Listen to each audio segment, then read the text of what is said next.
राधे राधे दोस्तों, मैं पुनीत कौशिक स्वागत करता हूं आपका मेरे यूट्यूब चैनल ज्योतिष ज्ञान केंद्र में। दोस्तों, आज मैं उपस्थित हूं आपके सामने मोक्षदा एकादशी व्रत पूजा विधि व महत्व को लेकर।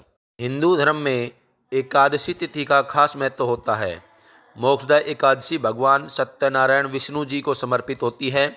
इस दिन विधि विधान से पूजन अर्चन करने पर साधक को मोक्ष की प्राप्ति होती है। हिंदू पंचांग के अनुसार मार्गशीर्ष माह के शुक्ल पक्ष की एकादशी तिथि को मोक्षदा एकादशी के नाम से जाना जाता है।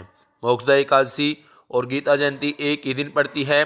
मोक्षदा एकादशी का अर्थ है मोक्ष प्रदान करने वाली एकादशी। मान्यता है जो भी व्यक्ति मोक्षदा एकादशी का व्रत करता है तो उसे मोक्ष की प्राप्ति होती है और जीवन के समस्त कष्ट नष्ट हो जाते हैं। यह दिन भगवान विष्णु जी को समर्पित होता है। इस दिन विष्णु जी का पूजा करना बहुत ही शुभ होता है।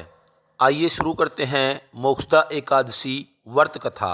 महाराज युधिष्ठिर ने कहा, हे भगवान, आप तीनों लोकों के स्वामी हैं, सबको सुख देने वाले हैं और जगत के पति हैं। मैं आपको नमस्कार करता हूँ।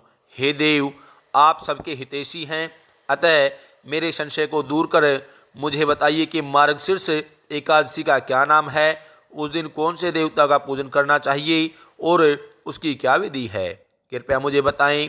भक्तवत्सल भगवान श्री कृष्ण कहने लगे कि धर्मराज, तुमने बड़ा ही उत्तम प्रश्न किया है। इसके सुनने ही मात्र से तुम्हारा यश संसार में फैलेगा।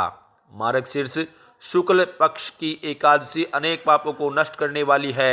इसका नाम मोक्षदा एकादशी है। इस दिन दामोदर भगवान की धूप दीप नैवेद्य आदि से भक्ति भाव से पूजा करनी चाहिए। अब इस विषय में मैं एक पुराण की कथा कहता हूँ।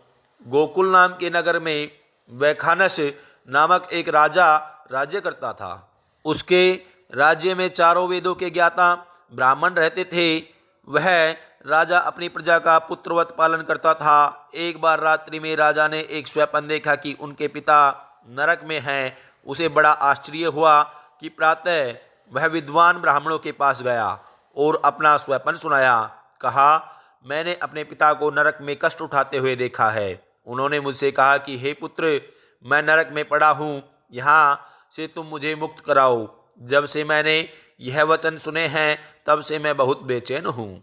चित्त में बड़ी अशांति हो रही है। मुझे इस राज्य, धन, पुत्र, स्त्री, हाथी, घोड़े आदि में कुछ भी सुख प्रतीत नहीं होता। क्या करूं? राजा ने कहा, हे ब्राह्मण देवताओं, इस दुख के कारण मेरा शरीर जल रहा है। अब आप कृपया करके कोई तप, दान, व्रत आदि ऐसा कोई उपाय बताइए जिससे मेरे पिता को मुक्ति मिल जाए। उस पुत्र का जीवन व्यर्थ है जो माता पिता का उद्धार न कर सके। एक उत्तम पुत्र जो अपने माता पिता तथा पूर्वजों का उद्धार करता है वह 1000 मूर्ख पुत्रों से अच्छा है।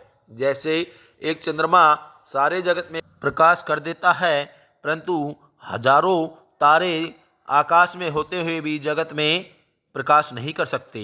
ब्राह्मणों ने कहा, हे राजन, यहाँ पास में ही एक भूत, भविष्य, वर्तमान के ज्ञाता पर्वत ऋषि का आश्रम है।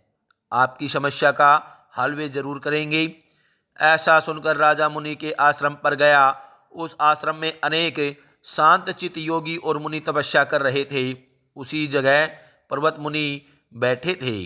राजा ने मुनि को साष्टांग दंडवत किया। मुनि ने राजा से 7 अंगों की कुशल पूछी और कहा कि तुम्हारा राज्य निष्कंटक तो है। राजा बोला, हे विप्र, आपकी कृपा से सब कुशल होने पर भी कुछ विघ्न उपस्थित हो गया है। हे ब्राह्मण, मुझे कुछ संदेह है, उसको आप दूर कीजिए। पर्वत मुनि राजा के यह वचन सुनकर नेत्र बंद करके भूत भविष्य को सोचने लगे। फिर बोले, हे राजन, मैंने योग के बल से तुम्हारे पिता के कुकर्मों को जान लिया है। उन्होंने पूर्व जन्म में कामातुर होकर एक पत्नी को रति दी, किंतु सोत के कहने पर दूसरे पत्नी को ऋतुदान मांगने पर भी नहीं दिया। उसी पाप कर्म के कारण तुम्हारे पिता को नरक में जाना पड़ा है। तब राजा ने कहा, इसका कोई उपाय बताइए। मुनि बोले, हे राजन, आप मार्गशीर्ष एकादशी का उपवास करें और उस उपवास के पुण्य को अपने पिता को संकल्प करके दें। इसके प्रभाव से आपके पिता की अवश्य नरक से मुक्ति होगी। मुनि के ये वचन सुनकर राजा महल में आया और मुनि के कहने पर कुटुंब सहित मोक्षदा एकादशी का व्रत किया। इसके उपवास का पुण्य अपने पिता को अर्पण कर दिया। इसके प्रभाव से उसके पिता को मुक्ति मिल गई और स्वर्ग में जाते हुए वे पुत्र से कहने लगे, हे पुत्र, तेरा कल्याण हो। यह कहकर वह स्वर्ग को चले गए। मार्गशीर्ष मास की शुक्ल पक्ष की मोक्षदा एकादशी का जो व्रत करते हैं उसके समस्त पाप नष्ट हो जाते हैं।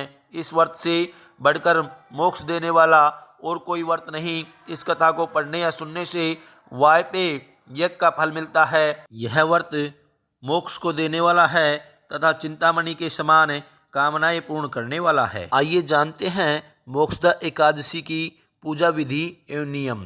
कैसे इस व्रत को करना चाहिए।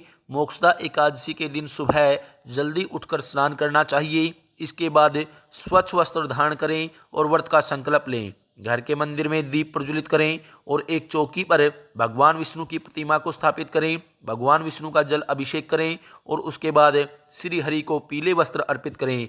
भगवान विष्णु को रोली और अक्षत का तिलक लगाएं और उसके बाद पीला भोग अर्पित करें। एकादशी व्रत की कथा सुनें और विष्णु सहस्रनाम मंत्र का पाठ करें। रात्रि में जागरण करें और अगले दिन जरूरतमंद व्यक्तियों को भोजन कराएं और दान दक्षिणा देकर विदा करें। शुभ मुहूर्त में ही व्रत का पारण करें और मोक्षदा एकादशी के दिन भगवान श्री विष्णु हरि को दूध, दही, शहद, मिश्री, गंगाजल मिलाकर अभिषेक करने से मनोकामना पूर्ण होती है। साथ ही भगवान श्री कृष्ण की कृपा से सभी मनोकामनाएं पूर्ण होती है।